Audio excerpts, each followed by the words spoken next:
Oh, there you are, Bob. You've been gone a while. Yeah, I was playing a real game, Final Fantasy XIV Online. Have you heard about the free trial? Yep. Well, they're right. It is a trial. It's hours of walking and watching other people talk and doing this. Okay, but are you having fun? These people are still talking. What do you think? No, don't do that. At this rate, 9.1 will be out way before I finish this. You think so? Haha, no. Hey, it's Soul, and welcome back to Warcraft Weekly, your place for Final Fantasy virtue signaling? No, I don't know what that means either, but don't forget to press the like button if you enjoy yourself and to subscribe for more failed attempts at humor. Let's get this thing started with World of Warcraft's biggest launch since the Burning Crusade. That's right, the Burning Crusade Classic. I was not present with boots on the ground for its launch this time around. Actually, I was crushed by a migraine that totally wasn't self-induced. But like many watched from the sidelines as players experienced an incredibly smooth launch of legions marching through the dark portal into the waiting arms and feet of...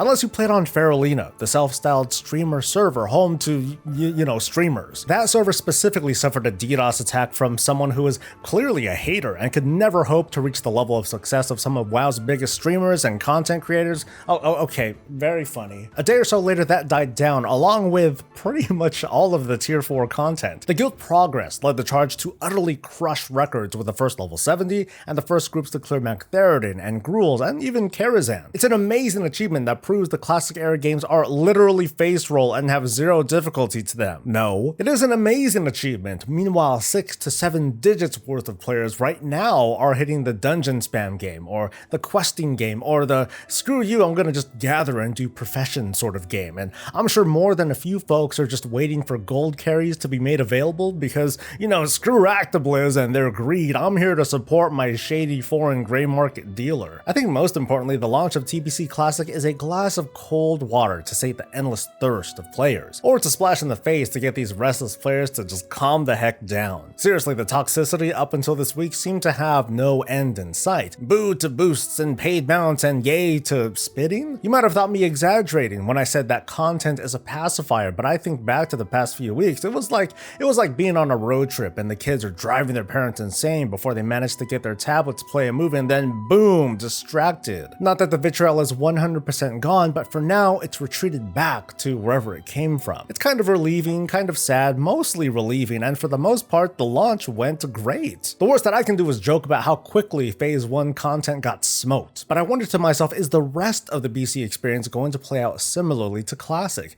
And here's what I mean. Phase 1 of BC Classic includes Gruul's, Mags, Heroic Dungeons, and Karazhan. Arenas and world bosses are coming in a few weeks, and it's reasonable to presume that an arena season should be sufficient length, giving folks plenty of time to get multiple characters up and geared and attuned for Phase 2, when Serpent Shrine Cavern and Tempest Keep open up for business. Phase 1 is pretty front-loaded, with no one to really blame for that. That's just how the game was originally made. No doubt the more average player or guild will have a slower going than what we're seeing in this first week, but I can't help but feel like BC Classic will just be another series of players sliming through content and abruptly time-gated, mostly thanks to the arena season. I remember not so fondly the dog-eat-dog world of Burning Crusade, where it was pretty common for big guilds ready to raid to poach from smaller guilds trying to get ready to raid. And I wonder if it's going to play out the same way here too, or will it be replaced by paid carries, from the typical level carry to attunements to of course runs through raids and arenas. How do you think it's going to play out though? I'd love to hear some of your predictions in a comment. For now though, we can set TBC Classic behind as a story with a happy ending, or at least, you know, a happy beginning, however you want to spin it. But now eyes are on WoW's other big box to check, the worst expansion ever since the most previous expansion, and of course its upcoming patch. Where are we at, and are we close to it being ready for launch? As you know, because you've been watching or you've been avoiding trying to watch,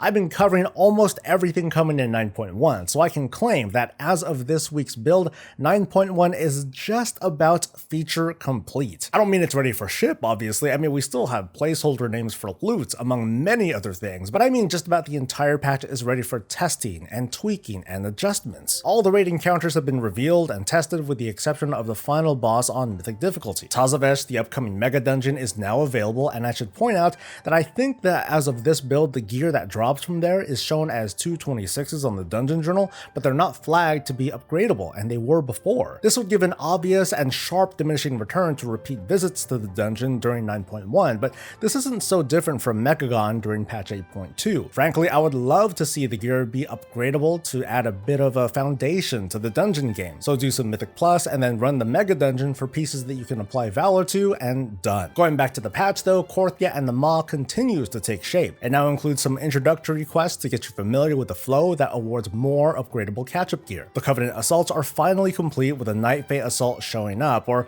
maybe it's been there this whole time and I've been blind to it. I'm also now happy to report an update that at least so far it turns out that players do not have to defeat Sire Denathrius in order to progress into patch 9.1 content. Thanks to the stream for helping me out, by the way, but it looks like defeating Denathrius is just going to be a side gig for Anima, and it's not a mandatory thing. More and more rewards have been dumped into Korthia, including socket upgrades that you can immediately purchase if you happen to have soul cinders to spare. There's a new temporary pet to help you locate treasures and to otherwise lure you into like life or death situations, and yes, you will get new followers. Yes, you get a few tokens that boost them from level 1 all the way to level 38, and no, there aren't enough of them for all the new followers you're going to get, so leave some feedback. The most significant addition in this build has been the long-awaited reveal of Tormented, the new Mythic Plus Affix. So here's how it works. In a given dungeon, there are a number of mini-boss mobs marked on your map. Most of them are easy to access, others are on what might be your usual route, while others again might be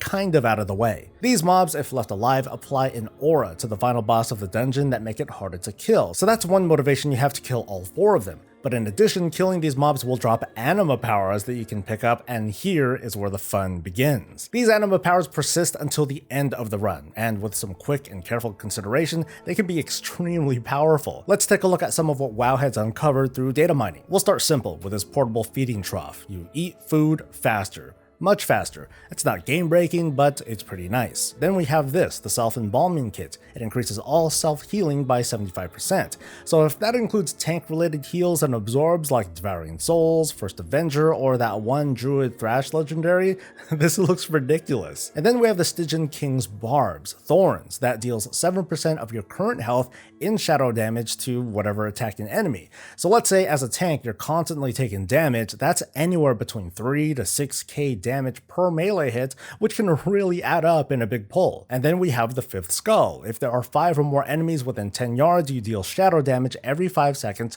to 5 enemies. It's tons of free damage which will totally cut through the likes of Fortified and Bolstering. And speaking of, there are anima powers related to current affixes as reported from the other week. It looks like there is going to be a Bolstering buff, but in this case, the enemy deaths bolster you. You can almost think of it like a mini Prideful. What you would need to do is kill a handful of mobs all at the same time, and then you get this really powerful damage buff that you can take to the next pack or even to a boss. So I really like how you can play with these powers and have numerous different uses for them. As you go through these mobs, you get a selection of powers between these and some more generic ones too, like taking less magic damage. It's boring, but that's still pretty significant if you can make the right choice in the right situation. As you know, I don't do dungeon or raid testing, so I can only leave some flimsy impressions, but so far, I'm really looking forward to this affix. Part of the excitement comes from moving away from Prideful and the precision that's needed to not only pull the right packs, but to pull them in the right order. It was interesting, but yeah, I'm pretty much done with that. With Tormented though, the behavior makes a big shift. Now it's a sort of beeline to the first few Tormented mobs to pick up powers that will hopefully take us through the rest of the dungeon faster. That sort of investment sounds like an obvious payoff with an easy decision to make. But of course we need to consider how aggressive should we be and which powers do we choose. Can I make a reasonably quick decision on which power to pick up based on the dungeon and the affix, or, and it's probably inevitable, what's the weak aura link that will choose the power for me? What I also like is the bit of flexibility that comes with choosing different powers. According to the Wowhead article, the selections of artifact powers have been the same, so we can presume that outside of the powers that might be related to that week's affix, the selections will never change, unlike, Torghast. There is no RNG. This is just a meta that depends on your class and your dungeon and the affixes, including Fortified and Tyrannical. I was kind of joking about using a weak aura to choose your powers for you, but I bet that there is some grumbling among players about that very behavior.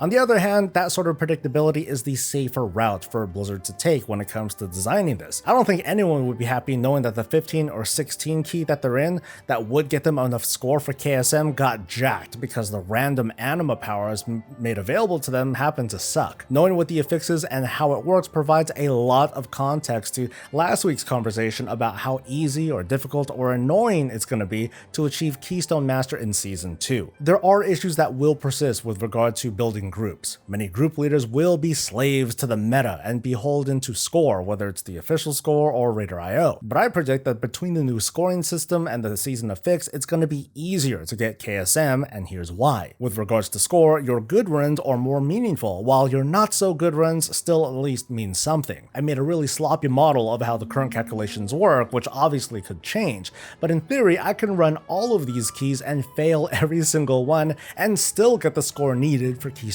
Master. This also goes a long way towards reducing early leavers from dungeons. Consider this, let's say it's a fortified week and I get into a 16 somehow and we finish it but we don't time it. That means next week I'm going to pick up a 15 tyrannical key from the vault and I can just complete that, again, don't time it, for more score. I have to admit it's very degenerate behavior, like you'll probably see groups selling or just donating keys just for the sake of clearing them for score. But if this sort of behavior does go live in the patch, I think we're going to see a lot more people running keys, period. KSM will be normalized and the real goal will be to time a +20 for the teleport and the bragging rights. The other half of my excitement comes obviously from the Tormented affix. It just seems like a lot of fun, and it feels like an overall performance increase over Prideful. Prideful is a powerful but limited 1-minute buff that you see 5 times, which for many groups dictates how a run is conducted so you can maximize it. Meanwhile, Tormented is something you just pick up after killing an extra mob. It persists through death, lasts through the remainder of the run, and it gives a lot more than just throughput bonuses, so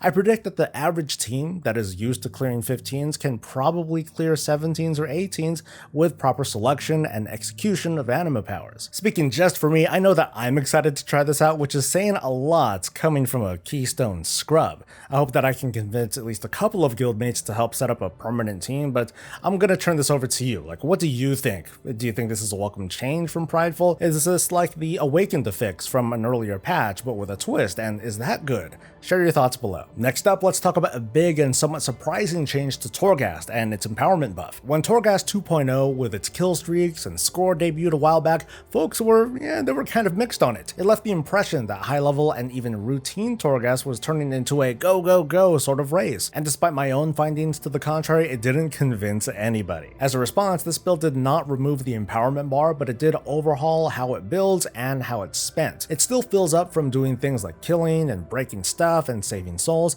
but it does not decay anymore. Instead, once you reach a certain threshold, an extra action button appears that lets you activate the empowerment at the time of your choosing. So you can wait until you have some cooldowns ready and lined up, activate the empowered thing, and get nasty. While empowered, you have buffs that can get stronger thanks to the box of many things, and activities that you do while empowered will give you extra score. I would like to see one small change to the empowerment button though. It has a 1-second cast time, and that feels pretty bad. Preferably, I'd love to macro it to a big cooldown or just have it ready to pop on the fly. Because Torghast is not Mythic Keystones, it's not arenas, it's not organized raiding, it's for fun and farming. And the better approach, in my opinion, is to make farming feel as smooth as possible and not have to worry about balance? So with this new empowerment, it's kind of the same thing really, just without the decay to compel you to keep on going. On top of that, the score breakdown was updated further, showing off new bonuses for breaking stuff, killing bad guys, killing elites in succession, and smoking bosses super fast,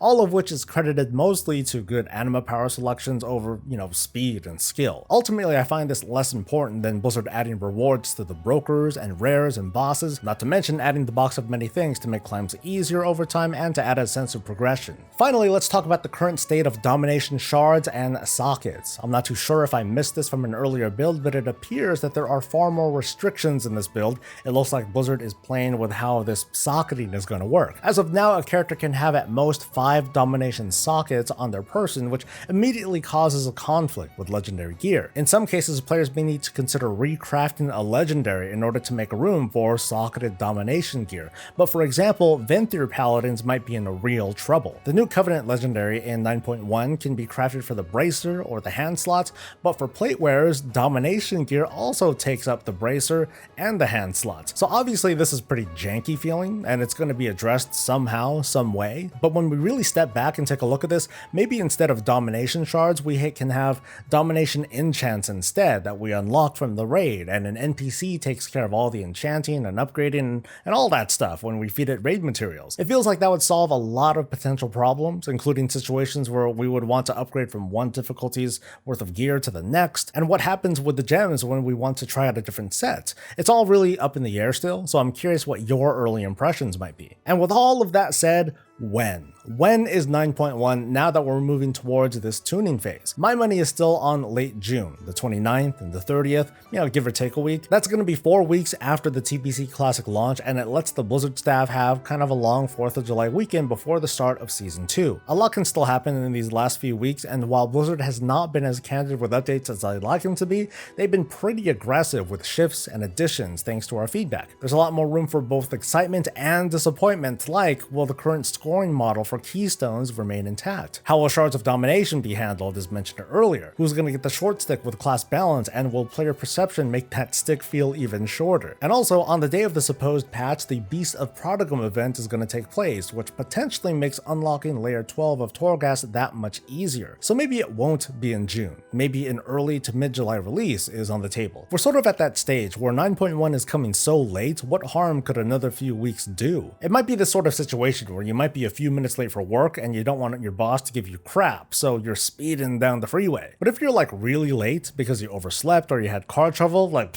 screw it, right? No question you're late. What's a few more minutes gonna do when you can just come into work safely and then deal with the fallout that you know you're already going to get? That said, you're damn right I want 9.1 sooner, because obviously it's gonna be like, what, 7 months since the Shadowlands launch and 4 months since the 905 patch. But also 9.1 genuinely feels like a lot of fun. From all my hours testing, it feels like a patch that I want to play. I want to get all those ridiculous hand mounts and put them on my garrison, because right now that's the closest thing that I've got to player housing. I want to see my team come back from hibernation so we can smash some new content. I want to deal with the awkwardness of making sure that half of them who want that Sylvanas bow, that they get a crack on it on their hunter alts. I want this ensemble so I can butcher it and put it on Twitter. But now for your thoughts though, like, when do you think the patch is going to drop? Do you think it's ready? Because, well, I'm ready to wrap this guy up, okay? That's the show. On the other side of the MMO land, I'm still working on what I'm calling Project 14, where I play through Final Fantasy 14 online to give my take from a veteran WoW player's and commentator's perspective, like what's great, what isn't, and how does it resonate for a person like me, a longtime WoW fan, but a longer time player of more traditional Japanese RPGs. I'm about to finish up the main story of its second expansion titled Stormblood, and it's very okay. I'd be lying if I said it's a story unlike any other, and frankly, I'm more enthralled by like the casual banter that I see from other games like Disgaea 6, which just put out a demo, as well as Fire Emblem. But I admit that after not having played through a regular offline RPG in years, it's pretty refreshing. I can't wait, but I have to wait until I play through the entire story before I really get into dissecting the game to see how it holds up to World of Warcraft and give both games a thorough thrashing. It's gonna be fun. And I appreciate the patience. For now though, while the end is in sight, the wait for 9.1 continues, and you can count on more coverage and guides and more. A big thanks to all of you who continue to support me by watching and dropping by on Twitch and supporting me as a subscriber or a patron. For now though, let's have a fun and safe weekend, and I will see you soon. Until then, stay safe, stay healthy, and stay breezy.